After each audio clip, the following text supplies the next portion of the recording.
Welcome to another Break It Down for Brackens podcast. Today we get to talk to Stephen Smith. He is running for governor in the state of West Virginia. Me and Stephen go back 5 or 6 years when we were working with nonprofits, helping influence positive growth and community organizations across the state. This guy's got a lot of energy. He's already been running for a year, I think. It'll be like a 2-year-long campaign. But let's see what Stephen has to say. This guy right here, Major General Lupin Rollo Brackenson, he interrupts the conversation numerous times, and now he's interrupting this intro. So, thank you, Lupin, and thank you, everybody, for listening. Let's hear what Stephen has to say about running for governor. Hello, everybody. Here we are with Stephen Smith. He is running for governor in West Virginia. Stephen, thank you for being on the Break It Down for Brackens podcast.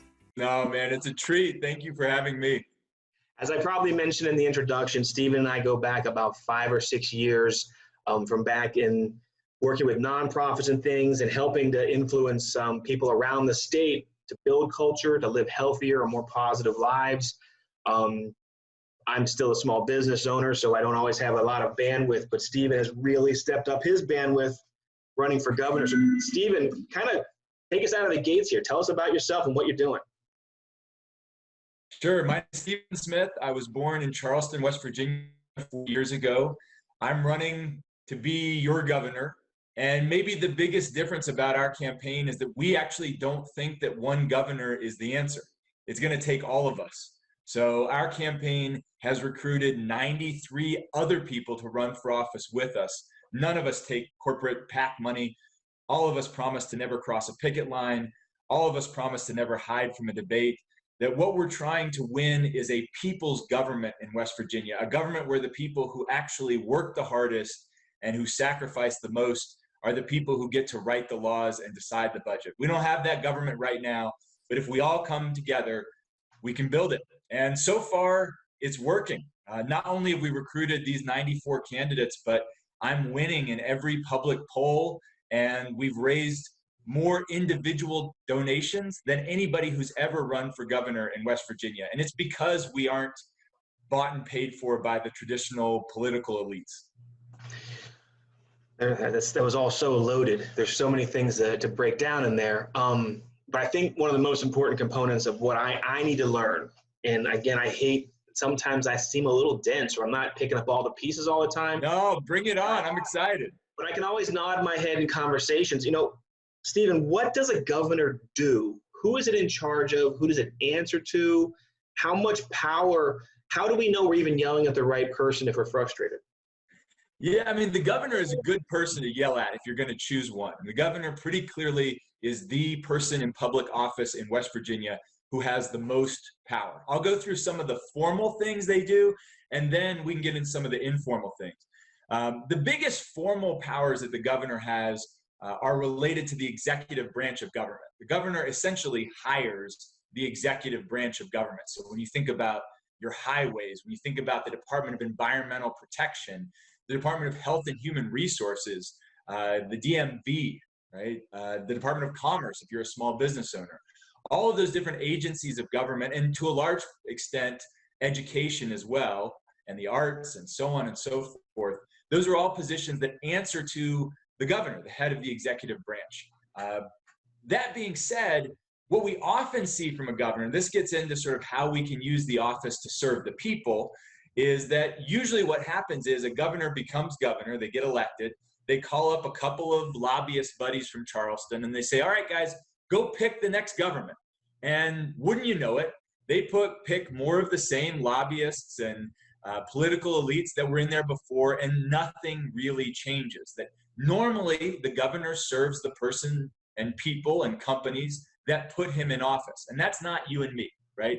The people making giant donations, the people who are the best friends of most gubernatorial candidates, who are people who have a ton of money, often work someplace else or control lobbyists representing companies that work someplace else. So when they hire their government, pretty much it's the same people that serve those interests rather than ours. Well, instead, there's nothing in the law that says you have to hire a couple of lobbyists to pick your whole government and keep things the same. Instead of doing that, what we'll do, and this is in our plans, which you can take a look at wvcan'twait.com, plans written by and for the people of West Virginia, over 197 town halls. What we'll do instead is seat taxpayer councils. These are councils made up of the people who are actually impacted by those agencies. So to choose the next head of the Department of Commerce, we're going to have union officials and small business owners and small business employees picking the next head of the Department of Commerce, choosing the policy priorities for that agency, choosing the budget of that agency. And then, it's the same thing for the Department of Environmental Protection. You have farmers and surface owners choosing the head of that agency. Health and Human Resources, you'd have veterans and senior citizens, foster families, people with disabilities choosing the head of that agency. Fast forward 10 weeks, we're seating the new government, and instead of inaugurating one guy, you inaugurate all of those taxpayer councils to stay in place and serve as a watchdog over those agencies. Right now, and we're seeing this, if you're a small business owner, you're someone who's unemployed, and you can't get your benefits right now because the agencies aren't doing what they're supposed to do, who do you call? I mean, you can call the official number as much as you want. People have been waiting. In some cases, I've had people wait 3-4 hours before someone picks up. We've had people making hundreds of calls before they get through. Well, in our government, there will be a group of citizens who sits above the head of that agency. Because we don't think the head of the agency is the most important person. We think the people who that person serves are the most important people. So in our government, you'll be able to call a fellow citizen who literally has the ear, someone who has the power to recommend the hiring or firing of that person. So that's an example of one thing that a governor does and how we can make it even better.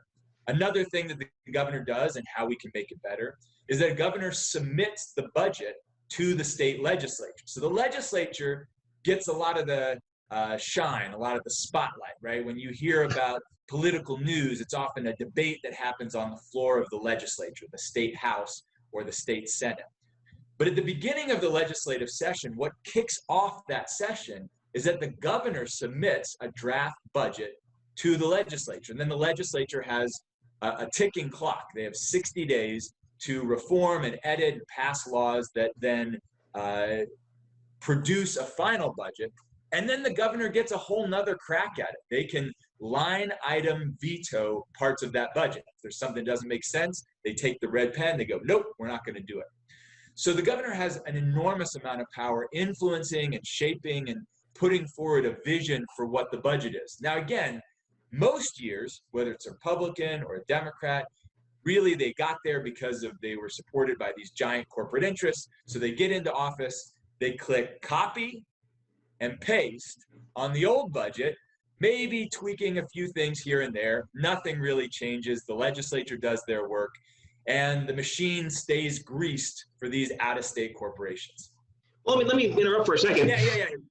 Now, if I was, for example, if I was taking over another business, another painting business, I own a painting business, and I stepped in there and I saw, my business is running good, and I think my ideas for how I'm running my business is good. If I take over another business through acquisition, let's say, and I go in there and I say, you know what, you guys just operate the way you want to for the way it's been because it's easier for me. Or I might be scared of change, right? I'm scared of kind of shaking things up and restructuring how things are done. Is it possible that model is just kind of based out of fear or nervousness to fail, I guess, because of changing things so dramatically? That's what I imagine a governor who. Yeah, I think that's a kind reading of it. Sure, some of it is respect over what's come before. Some of it is fear that they don't want to offend someone. But what we're dealing with, this isn't just a business, right? This is politics. This is where we decide whether or not a certain group of people gets treated the same under the law. This is where we decide whether a certain group of people is going to eat. This is where we decide whether all businesses are going to have a level playing field or not. And when you have, if you think of government as a business in this analogy, what we have is a business that doesn't serve our true customers, right? It's like a business that instead only serves 2 of its customers instead of all 1.8 million of its customers. And when that's the case, big right, commercial, you've got to versus come in and residential. shake things up. Right. So as a painter, I could go do these big industrial and commercial projects that there's only 6 per year. Over here, I have 300 residential projects.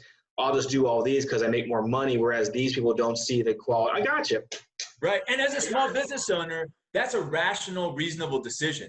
As a government, it's a moral failing, right? You are there to represent 1.8 million people. And if you choose to only serve those who are your personal friends or those who lined your pockets, then you are failing the people of the state. You are failing the purpose of government. And the tricky thing, and this is what we're up against as a campaign, the tricky thing is the people of West Virginia aren't fools, right? We see that our government doesn't belong to us anymore. And when we come along and we say, look, it doesn't have to be this way, a lot of people say, are you kidding me?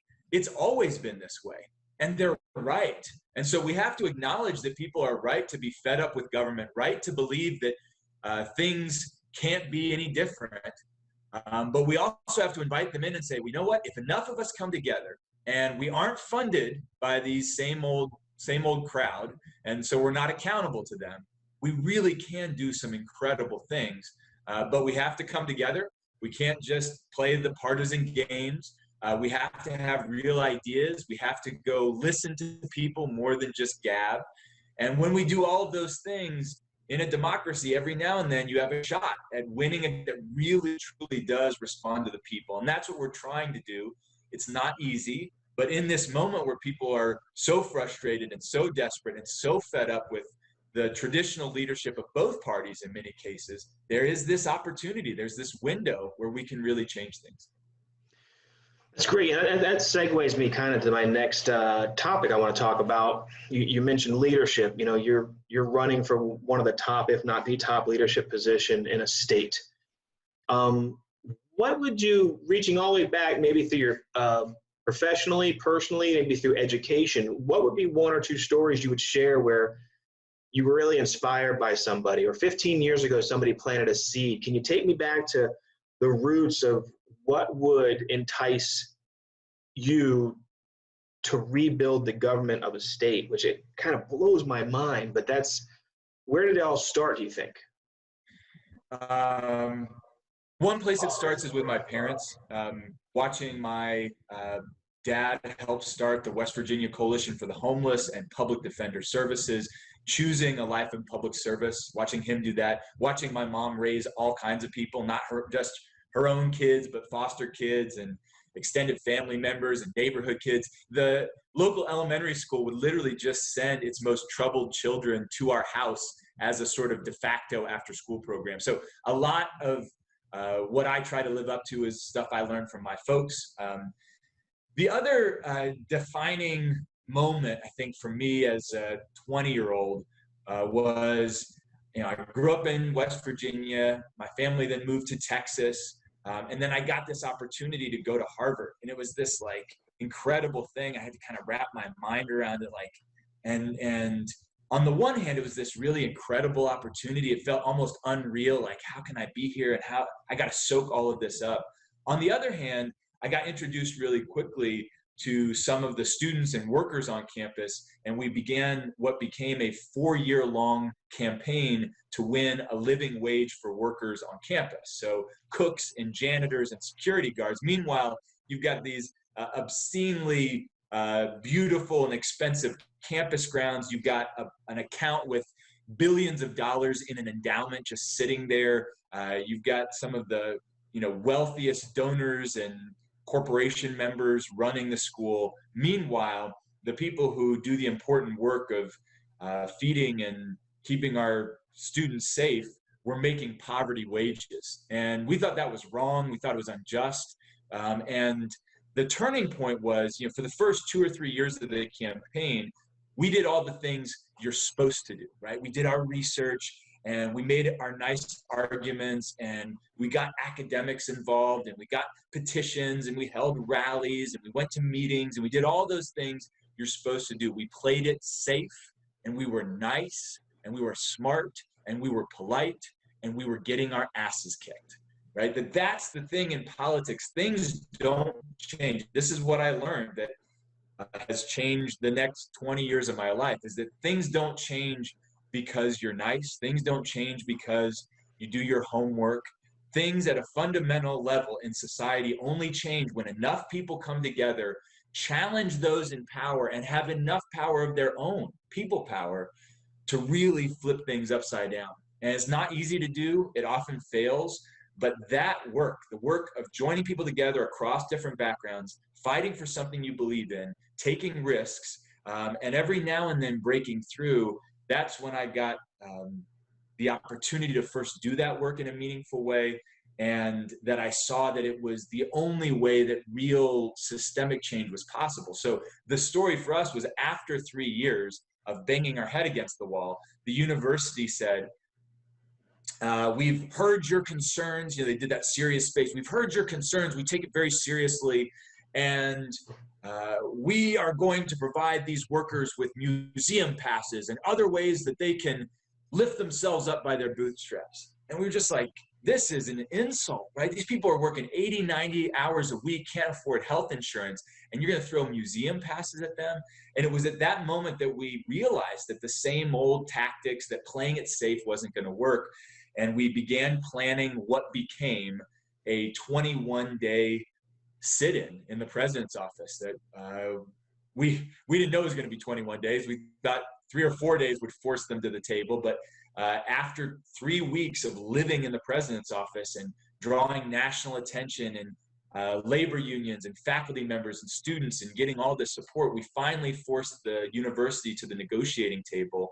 And that began another 1-year process, in the middle of which I ended up getting arrested alongside cooks and janitors and security guards to try to win a final agreement that eventually guaranteed a living wage for all campus workers. It survives to this day. If you're a worker at Harvard, you're making at least $17 or $18 an hour plus benefits.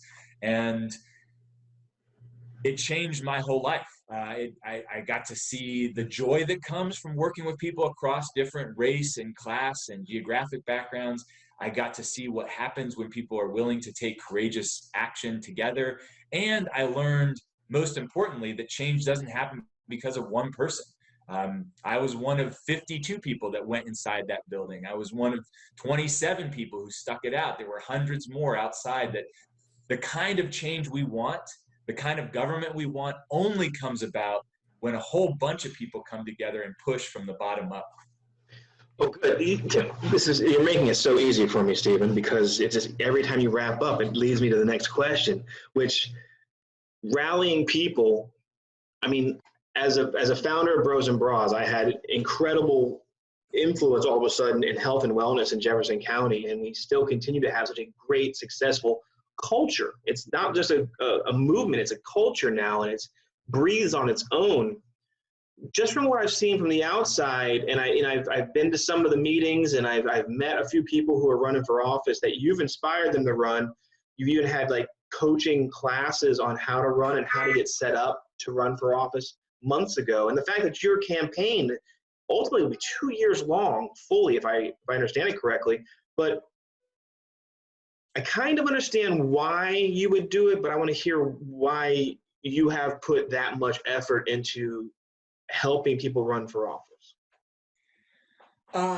Two main reasons. One is that it's the only way to win what we actually want. That if what you want when you run for office is fame or notoriety or a salary or to help your buddies or to get in the newspaper, you can do that by yourself. But if what you really want is to fundamentally change who has power and who is leading the economy of West Virginia, one person can't do it, right? We look back, it wasn't a politician who led the mine wars 100 years ago. It wasn't a politician that led the teachers' strike. That kind of bottom-up fundamental change only happens that way. So that's the first reason we do it. The second reason is because it's fun as hell. That like, if there's some other parallel universe where our movement would have come together and decided that somebody else should run for governor, and I would have been completely content to just do the candidate recruitment and training stuff. In fact, that's a lot of what I did in my old job. That when I worked for the Healthy Kids and Families Coalition, where you and I met, we basically did three things. One is we worked on Try This and other projects that helped get money and training and funding into communities so that they could start their own small businesses and community gardens and after school programs. The second was that we would send people to the state capitol every year and lobby for things like better school breakfast programs and expanded Medicaid and child abuse prevention. And then the last thing we would do is help recruit and train people to run for office, especially the people who were underrepresented. And I love that work. So the fact that I get to do it while also running is like icing on the cake. That for me, there's nothing more exciting or rewarding than watching somebody do something they didn't think they could do. And there are few things that we need more of right now in society than people stepping up to run for office, not just as good people, but as good people who are refusing to be bought and paid for. So those are the two reasons. One, because it's the only way we win, and the other is because it's just incredibly exciting and rewarding and fun. I'll say this too, because this is a big part of what keeps me going. Obviously, any kind of endeavor like this, there's a chance I'm going to lose my election, right? There's a chance that something worse than losing will happen. Anytime you're in the public eye like this, people have already started coming after people I love and making online threats and all that silliness that comes with politics. And one of the biggest things that keeps me going, honestly, like when I can't sleep at night, is I think to myself, if nothing else, right? Even if I lose, even if I get disgraced somehow during the middle of all this, even if people come after my family, if at the end of this, the worst case scenario is that we get 30 or 40 of these people into office, that's the worst case scenario, right? There's 94 of us. Worst case scenario, 20, 30, 40 of us are going to get into office. If that's the worst case scenario, then that's a pretty damn good way to spend 2-3 years of my life. And it's a pretty damn good start to building whatever comes next, because this is a generational project. It took generations to get into the mess we're in. It's going to take a generation or two to fully get out of those messes. Another really great answer. I have to thank you for coming on the podcast. And the reason why is, as we get closer and closer to the primary, I'm seeing more and more of the signs in yards or at the intersections and off the side of the highway. And you can tell all of a sudden who has the dominant sign game. And I've been in Jefferson County 10 years, and I have not met, I think, 90% of them face to face. Now, many of the ones I have met have come on the podcast. And this medium allows me to know who I'm voting for or know who I don't want to vote for. And there's quite a few people running for governor, but there's no way to connect. And I have to say thank you for coming on and connecting with me on this, because it's helping me understand who somebody is and what they feel about it. And your answers are too good to not believe.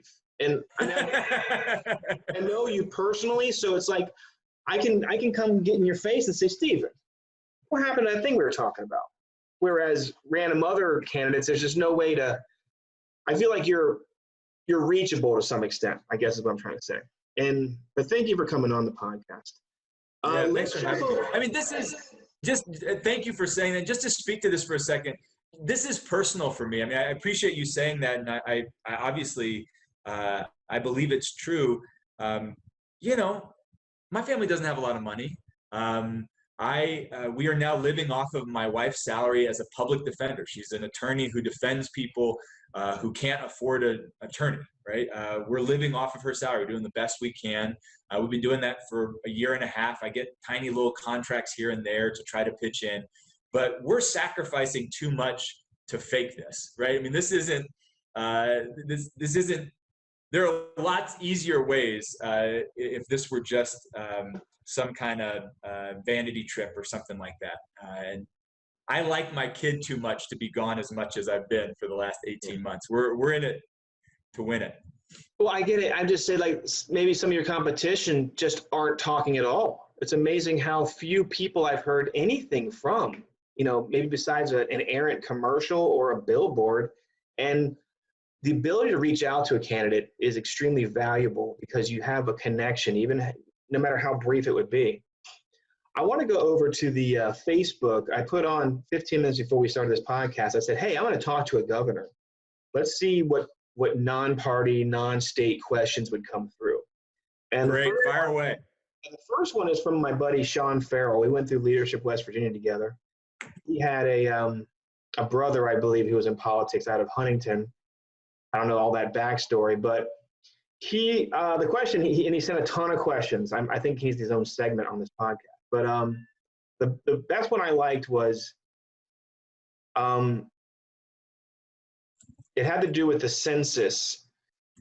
He was talking, well, first he was like, would West Virginia be better served by redistricting its 55 counties into 17 counties based on the West Virginia Senate state map, and savings from reductions of redundancies would be, I don't know, is that a question? What is the question there? Are you picking up? Yeah, I think I know what he's getting at. Okay. So there's, this is an idea that's been floating around for decades, the idea of consolidating government, that you can make an argument, I think this is the argument he's making, that we have too many counties, and as a result, we have too many resources that sort of get stuck in county bureaucracies. One of the ways this often comes up is in schools, right? We have 55 school districts, and a lot of people look at that and say, oh, that's too much money being spent on administration and not enough getting to the classroom. Okay. I agree with half of that. So in our plan, our education plan written by educators, we have all kinds of ways that we try to push resources down from state bureaucracy and county bureaucracy down into the classroom. And I agree with that. Whether or not it's time to end counties or reduce the number of county governments, I'm not quite ready to go there yet, because I think one of the things that happens when we consolidate things is that it sometimes makes sense in the short run financially. You're like, oh, okay, we don't need two of these people in these two counties. We can have one that covers both counties. And obviously we can do some of that makes sense. But I'm not quite ready to do it in a big way yet, because the main thing we've seen historically from efforts to consolidate is that the people it helps the most are the ones who already have power, and the people it hurts the most are those who are the most vulnerable. That schools are a perfect example of this. There's been a movement over the last many decades to consolidate schools. You guys don't see it quite as much in the Eastern Panhandle, but in other parts of the state, where there used to be 6 elementary schools, maybe there's 2. Where there used to be 3 high schools, maybe there's 1.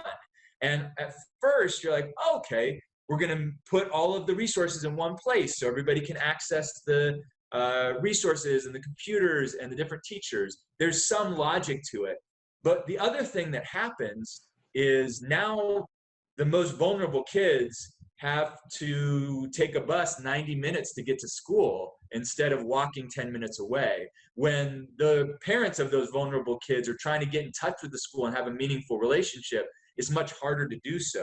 We see increasing number of people homeschooling their kids, in part because it's harder to physically get to and from school. I'm going to have less relationship with my kids' teachers if it takes me an hour and 15 minutes to get to parent-teacher day than if I can walk there. And so while some of the ideas about sharing resources and finding ways to encourage governments to work together are good, and I think in some places that's good. One example of one place that we think is really valuable, for instance, is our water systems, right? There are more than 690. Let this sink in. You'll appreciate this. So there are more than 690 water and sewage systems in West Virginia. So I'm sorry, this is my co-host. What? Yes, each one of those systems has to have their own staffs and governings and boards, everything else. That is nuts.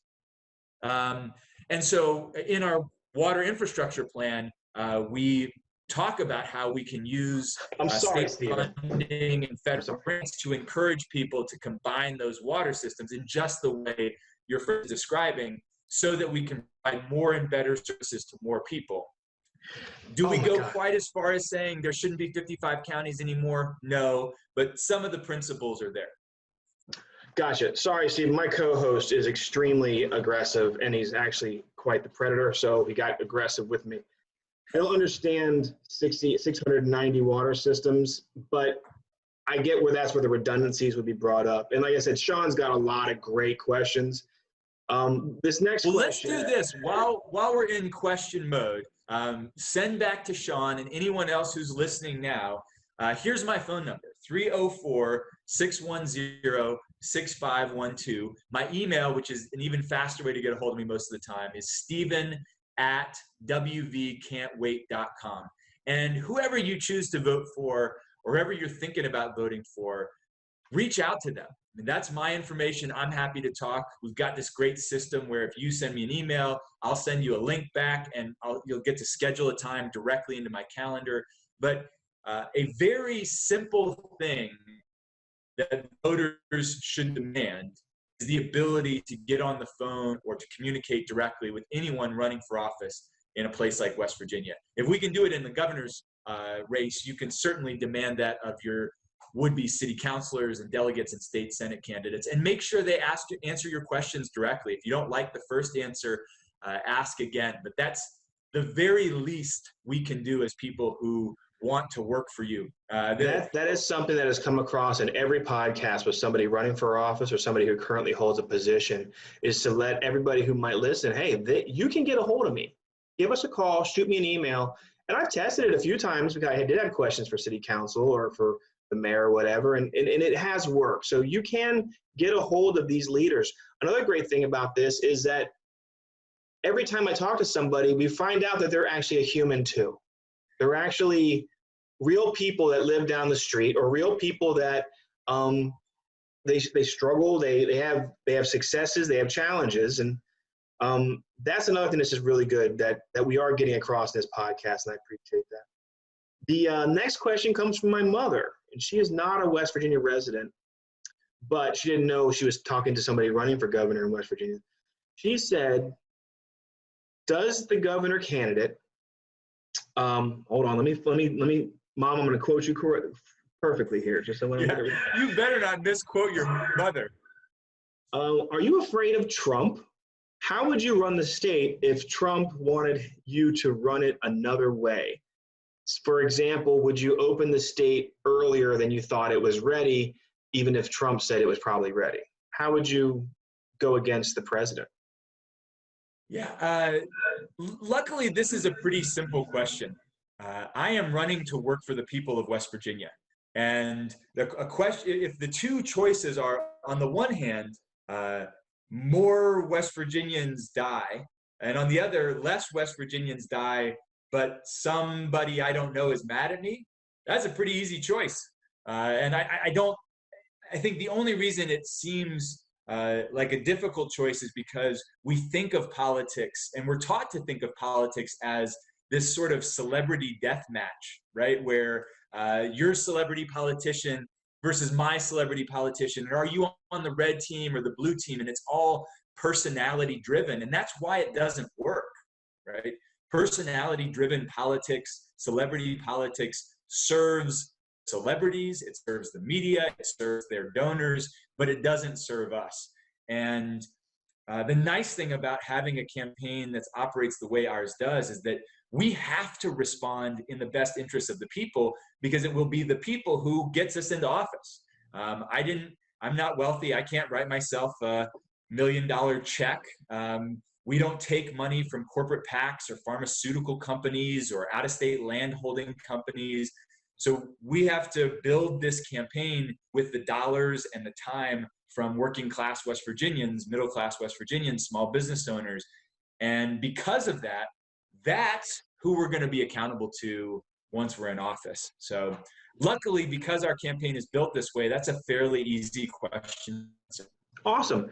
There's another question I ask every candidate that for any office, for any position. How do you measure success? How can you tell if you're moving the needle? How can we tell if you're moving the needle? Because I have to assume if you win and you're appointing all these executive positions and you're helping build these community or these teams that work with those executive positions, I think inevitably change will happen, and it might be rocky. It might, all change is, but how do we determine if you are successful in your endeavor? What a great question. I think this is one of the reasons why it's so important to have a vision or a plan. And the thing that's unique about our vision and plan is that it was genuinely written by thousands of West Virginians, literally contains the words and recommendations of more than 11,000 West Virginians. You can see it all online. Explain that to me. Explain what that means. As you mentioned before, we started the campaign much earlier than the traditional political season because we felt like the platform that we were running on should be directly resulting from the people of West Virginia. That looked like 197 town halls where we took really good notes and built volunteer teams at the local level. 11,000 conversations. Our county teams went out and had 11,000 conversations with voters saying, what's the first thing you would do if you're governor? What keeps you up at night? We tabulated all of those responses. We have 39 constituency teams, as you know, small businesses, veterans, seniors, social workers, and each one of those groups doesn't have anybody's name on it, right? It's not veterans for Stephen Smith. It's veterans can't wait. Seniors can't wait. We call our whole project West Virginia Can't Wait. And we asked those 39 teams. So coal miners helped write our Miners' Bill of Rights. Veterans wrote our Veterans' Bill of Rights. Educators wrote our education plan. Nurses helped write our Workers' Bill of Rights. And you can see all of these plans. And then at the end of that process, our county captains and our constituency captains got together in a convention and ratified our platform. The way this speaks to your question is that we have written down exactly what we will fight for. You don't have to guess, and it's not little small baby ideas. It's big, bold change, the kind that we actually think West Virginia needs. Things like full cannabis legalization, a massive shift of tax breaks and capital to small businesses instead of to out-of-state corporations that undercut small businesses, a Workers' Bill of Rights, a Mountaineer Service Corps to rebuild the infrastructure, making broadband a public utility, which should have happened 30 years ago. On all of these issues, you see exactly where we stand and how we're going to pay for it. So you're going to be able to see how well we do in office based on whether or not we achieve those things. We've said very clearly, this is what we stand for. Judge us by our success in achieving it. But more important than that, instead of just sort of treating it like a spectator sport and following along to see if we did what we said we were going to do, the most important part of our campaign is that it leads with an invitation. That the plans are out there, not just because we hope you'll like them and vote for me and the other candidates.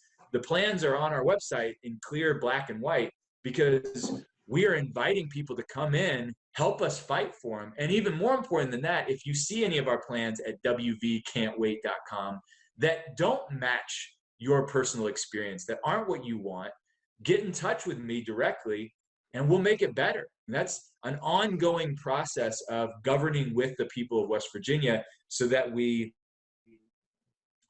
fight to really change things. Should I assume you're the only governor candidate doing that sort of thing? Because I've never heard of anything like that before, at least around me. As best we can tell, there's not really precedent in recent American history of what we're doing with regard to having a group of volunteer leaders and county leaders ratifying the platform for a gubernatorial campaign, or certainly not for a whole slate of candidates. It's the kind of thing that only happens when government is failing so badly that the people have to kind of come together and say, you know what, we're going to do this ourselves. So we definitely try to learn from all different kinds of things and people and folks around the country, but we have started to get, as you've seen, some national attention because what we're doing is so, I think, so beautifully West Virginian, so uniquely West Virginian. Okay. So people who are asking questions on my Facebook thread, and when it comes to education, broadband, taxes, Conrad brought up heavy industry versus tourism versus renewable energy versus technology services. Basically, you could almost send them to the westvirginiacan'twait.com website to click on that topic that they're interested in to see something that's not happened ever before. And it's happening on your website because it's being built by people throughout the state, if I'm understanding correctly. They can go there and learn what your perspective and what West Virginia Can't Wait's perspective is on these particular topics. They can learn what our perspective is. They can learn what our particular policy plans are. They can see how we propose to pay for it.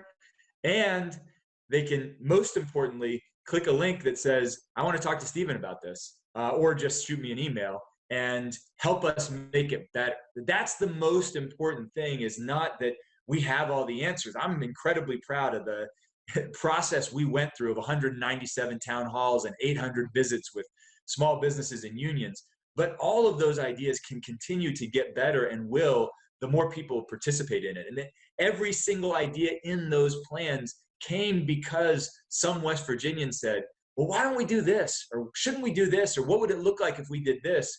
And we said, we should. Can you write that out and send it to us? And so that goes for people who are listening and watching right now, is take a look at the plans, hopefully not just as a consumer of politics, but as someone who also will help us produce a better politics. Okay, let's tie this back into, let's focus a little bit on small business then. As I probably mentioned in the previous emails, small is my perspective that small business owners, we hustle. We find an obstacle, we knock it down, go around it, go over it, go through it. We typically don't need a ton of help, at least from my perspective. And I know I'm way up in the Eastern Panhandle. I know, it's a different kind of economy than throughout the rest of the state. But whenever I have challenges, whether it's staffing, whether it's taxes, all these things, I don't turn to my government and say, what can you do for me? I got to survive it. And I don't want to wait for that slow bureaucracy to help me anyhow. But can you give me some examples of how the governor's office works with state lawmakers, or however that system works, to make things better for even my little painting business? Well, right now they don't. And that's the most important thing, right? Right now they don't. That for the last 30 or 40 years, small business owners have been kicked in the teeth by politicians, right? Right before an election, the politicians show up and they eat a hot dog at your stand, or they pose with the painter or the t-shirt maker and they say, small businesses are the engine of our economy. And then they turn around once they're in office and they serve the people who got them there. And the people who got them there are the large corporations. And frankly, this is too often true of both political parties. That's why over the last 30 or 40 years, we've seen a huge rise in out-of-state corporations and a huge fall in small businesses. It's completely out of whack. So the first thing that we need to do, government ought to do, is just stop playing favorites, right? As you said, small business owners are kind of made of a particular kind of material that says, I'm just going to bust down any wall I can to make this thing happen. But one of the things that government can do is stop putting up walls for you to have to break down. And that's what we've been doing for a while. What are some of those walls? Well, if you look at the regulations for almost any industry, those regulations are rigged in favor of the giant out-of-state corporations instead of the small business. One interesting example of this are breweries, right? If you are brewing beer in West Virginia, you've got all kinds of regulations about how you can sell it. You essentially get double taxed when you try to sell your own beer because the rules were built for the big three. Even when you're hiring a distributor as a local brewery, You can't exit the contract with your distributor, even if you're unhappy with them. That's insane, right? That's government putting up a wall in front of you that you shouldn't have to bust down. And when we do that, it means when we put up those barriers, when government puts up those barriers, it means that small businesses, we have fewer of them, they fail more often, they aren't able to hire as much, they aren't able to grow as fast, and that hurts everyone. That a dollar invested in a small business is going to return 2 to 4 times as much money to a local economy as a dollar invested in a large corporation. Think of a bookstore. There aren't a lot of bookstores left. You've got sort of 3 ways that you can sell books in an economy. One is through Amazon, where almost none of the wealth you send to Amazon stays in your community. Another is like a local Barnes and Noble or something like that. Well, Barnes and Noble, their accountant is someplace else. If they're going to have a local bakery that serves their cafe, they're instead going to get that contracted through somebody else, and on and on and on. But if you've got a local bookstore, the food they're selling is probably coming local. The coffee they're selling is probably coming local. When they need someone to do their booking, they're going to hire a local accountant. When they want a paint job, right? They're not going to call some giant firm that's going to paint all the stores the same all across the country. They're going to call you. And making a choice to say, all we want is a level playing field for small businesses when it comes to regulations, when it comes to taxes, and when it comes to the availability of capital. We think that when given a level playing field, small businesses are going to crush out-of-state corporations, or at least restore balance. And that is absolutely something government can do. I encourage folks to look at our Small Business Revolution Plan, written of, by, and for small business owners and employees, and you'll see the beginnings of what we're talking about. But that's what government can do. Make sure there's a level playing field, which would take a radical change, because for the last 40 years, they've been rigging the game against y'all. Right. You know, one thing, I mean, I've been in business for 8 or 9 years now, and I've had a couple businesses open and a couple fail and a couple successful, and they're all small. They're all very small businesses with 1 to 6 employees. So they're not huge, but definitely fairly sized.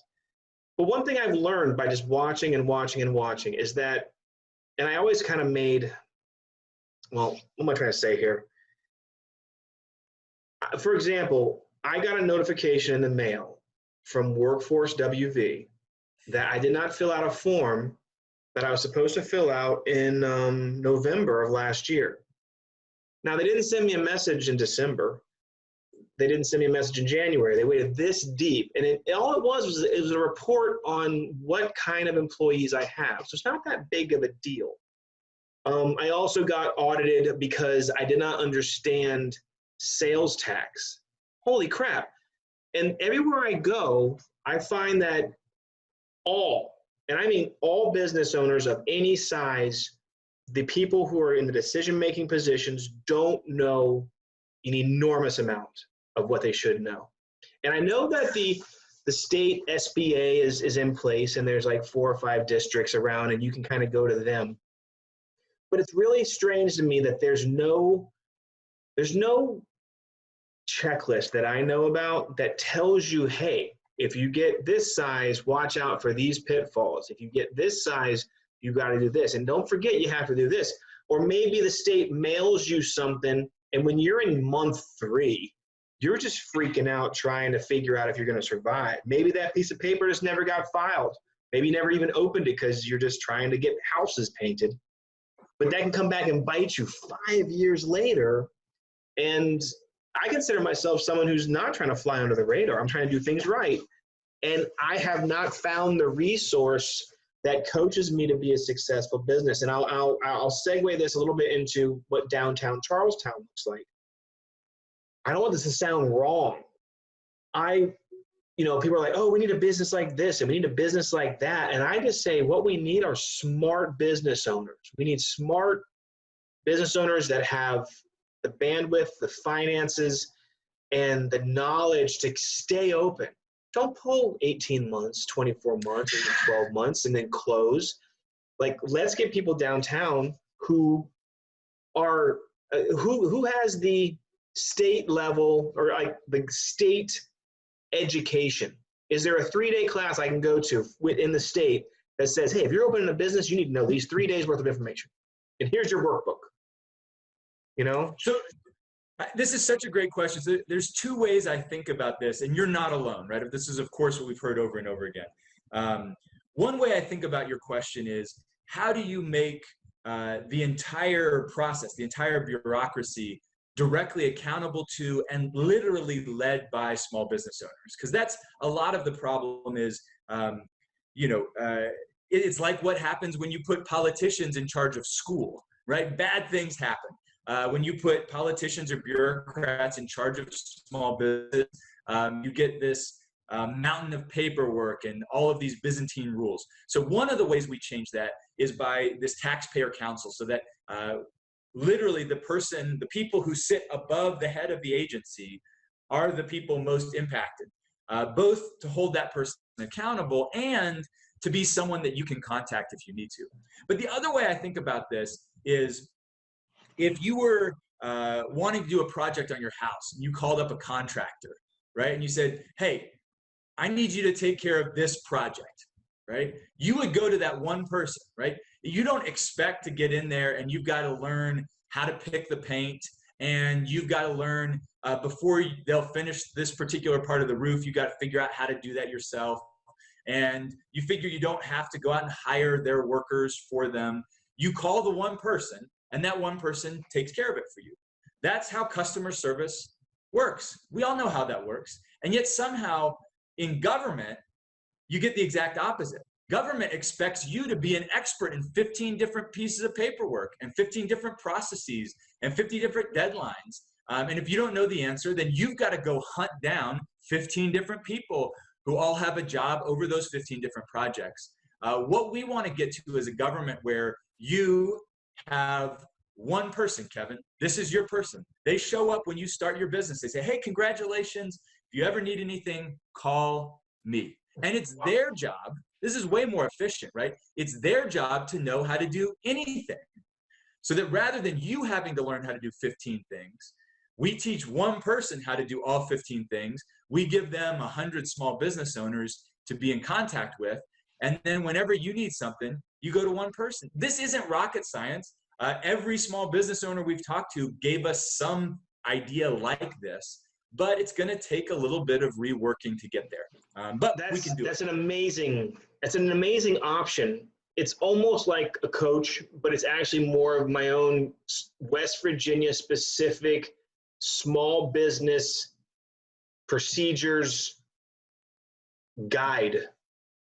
You know, it's what we do as citizens, right? When you come up with a problem, you think to yourself, well, who am I going to call? You don't think, I now have to go become an expert in 15 different things. You say, who do I know could help? And right now, you don't have a person to call. Imagine, so that's how bad it is for small businesses. Imagine if you're a working class single mom trying to navigate all the different programs and projects and things that are out there, benefits programs to try to take care of your kids. You have to become your own social worker in order to navigate all of this. Why not just have one person who's your person, and whatever you need, you call that person, an advocate, whatever you want to call it. Unfortunately, I have to get going pretty soon, my friend. I feel like we could talk forever.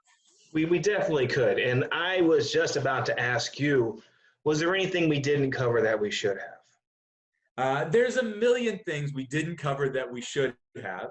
And if you're listening to this and you've got one of those things in mind, get in touch with me and we'll continue the conversation. I'll just give it one last time. My email is Stephen, STEPHEN, @wvcan'twait.com. My phone number is 304-610-6512. The election is June 9th.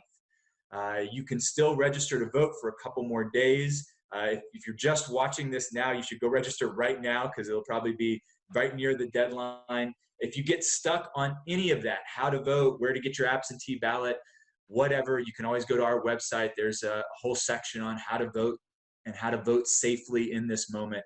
And mostly just be in touch. If you want to volunteer, if you want to donate, if you just think I'm a raging idiot who needs to be told off for whatever reason, get in touch. That this is what government ought to be. We actually, I'll end with this. The biggest difference between what we're doing and what other politicians have done for the last forever is that we actually think that the voters of West Virginia have the answers. We think the voters are smart. We think they deserve to be listened to. We think they should be the ones leading. We think our job is to be led by them and not the other way around. And as a result, take us up on it. Like that, the only way that works is if people like you who are listening, people like you, Kevin, get curious and start making demands. That's how I can do my job. And thank you so much for having me. Thanks a lot, Stephen. I appreciate you. Have you heard of Brackens Painting? I started Brackens Painting back in 2011. We do both residential and commercial painting.